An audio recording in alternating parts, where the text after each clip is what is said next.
कहानी एक सन्यासी की है, उसके मन की है। उस सन्यासी के मन उसका मालिक बन चुका था और वह अपना मन का गुलाम। जीवन के हर सुख और आराम और ऐश्वर्य की प्राप्ति के बाद भी उस सन्यासी के मन में अथाह पीड़ा थी और इसी मानसिक पीड़ा ने उसे सन्यासी बना दिया था। सन्यासी बनने के बाद वह व्यक्ति सांसारिक दुनिया से दूर हो गया था। वह जंगल में रहने चला जाता है। वह ध्यान करता है, अभ्यास करता है, भिक्षा मांगकर भोजन करता है, एकांत और मौन का अभ्यास भी करता है। लेकिन फिर भी उस व्यक्ति का मन शांत नहीं होता। वह अंदर से बेचैन और परेशान ही रहता है।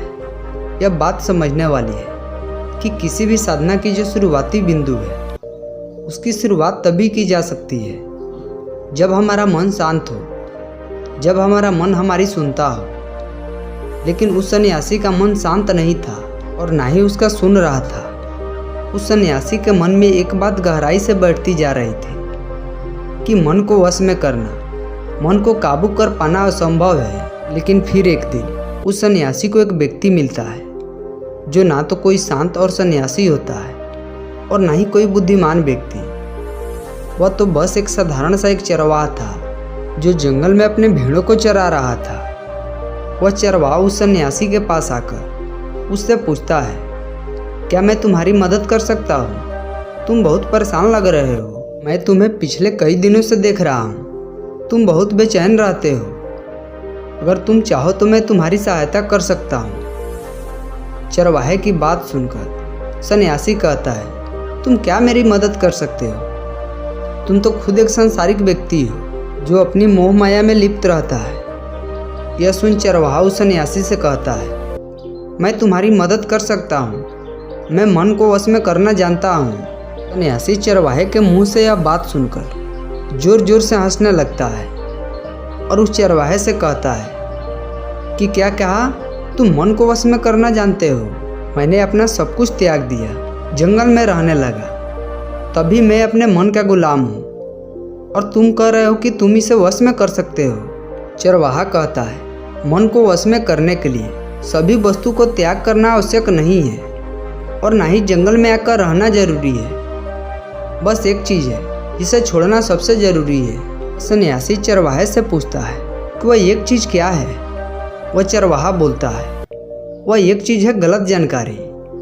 कि आज तक तुम्हारे भीतर जो भी जानकारी गई है उसी ने हमारी मन का निर्माण किया है। सन्यासी पूछता है, परंतु वह कैसे?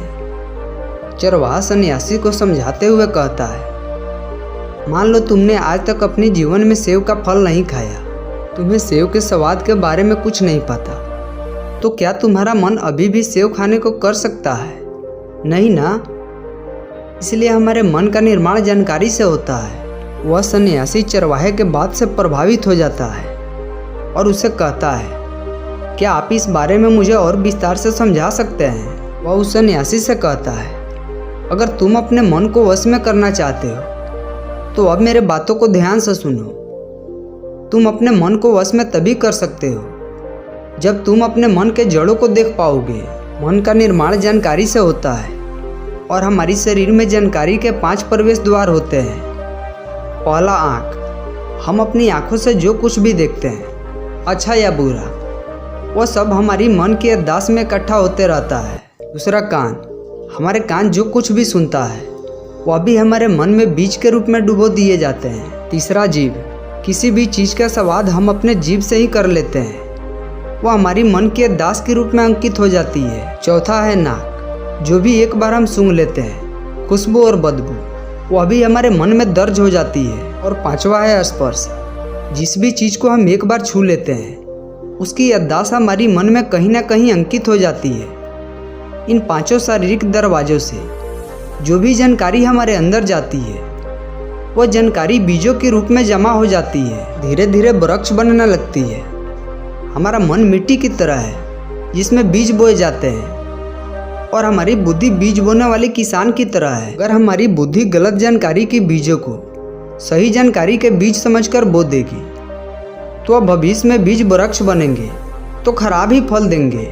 तुम्हारा मन इसीलिए वश में नहीं है क्योंकि तुमने पहले से ही अपने मन में बहुत सारी गलत बीजों को बो रखे हो और वह बीज वृक्ष बन चुके हैं। वह सन्यासी उस चरवाहे से पूछता है, तो मुझे क्या करना चाहिए? वह चरवाहा उस सन्यासी से कहता है, क्योंकि अब तक तुम बहुत सारे गलत बीजों को बो चुके हो और जिन्हें बोकर तुम भूल भी चुके हो, उसे वापस निकाला नहीं जा सकता। वह चरवाहा उस सन्यासी से कहता है, अब तक तो अनजाने में गलत बीज बो रहे थे, लेकिन अब जानबूझकर सही बीज बोना आरंभ कर दो। भीतर अगर हजारों बीज गलत है तो क्या हुआ? अब से लाखों बीज बोने के लिए तैयार हो जाओ। तुम्हें बस पूरे दिन इस बात पर ध्यान देना है कि इन 5 द्वारों से तुम्हारे भीतर क्या जानकारी जा रही है, और जो जानकारी जा रही है वह कुछ सही भी है या नहीं। वह सन्यासी पूछता है, यह कब तक करना होगा? वह चरवाहा कहता है, पूरी जिंदगी भर। जिस प्रकार तुम हर दिन अपने पेट को अच्छा भोजन देते हो, उसी प्रकार तुम हर दिन अपने दिमाग को अच्छा भोजन देना। सही जानकारी और सही विचार। जीवन में हर दिन हर पल तुम्हें सिर्फ 2 विकल्प मिलेंगे, जिनमें से एक विकल्प तुम्हारे लिए सही होंगे और दूसरा गलत, लेकिन तुम्हें हर बार सही का ही चुनाव करना है। हमेशा याद रखना, सही विकल्प का चुनाव करते समय तुम्हारे भीतर पीड़ा पैदा हो सकती है, लेकिन वह पीड़ा सिर्फ कुछ समय के लिए ही रहेगी। इसलिए चाहे तुम्हारे अंदर पीड़ा क्यों ना हो, तुम हर बार सही का ही चुनाव करना। जितनी ही बार तुम सही का चुनाव करोगे, उतनी ही बार अपने अंदर सही बीज बोओगे। और जिस दिन तुम्हारे अंदर की सही बीजों की संख्या गलत बीजों की संख्या से अधिक हो जाएगी, उसी दिन तुम्हारा मन तुम्हारे वश में होगा। लेकिन उस दिन के लिए आज से अभी से अपना प्रयास जारी रखना होगा। वह सन्यासी चरवाहे के बात समझ जाता है, लेकिन क्या आप लोग समझ पाए? कमेंट में ज़रूर बताएं। अगर वीडियो पसंद आई हो तो वीडियो को लाइक ज़रूर करें और अपने दोस्तों में भी इस वीडियो को शेयर करें। और ऐसे ही बेहतरीन वीडियोज़ को देखने के लिए अपने चैनल ब्रह्मचर्य साधना को सब्सक्राइब जरूर करें। धन्यवाद।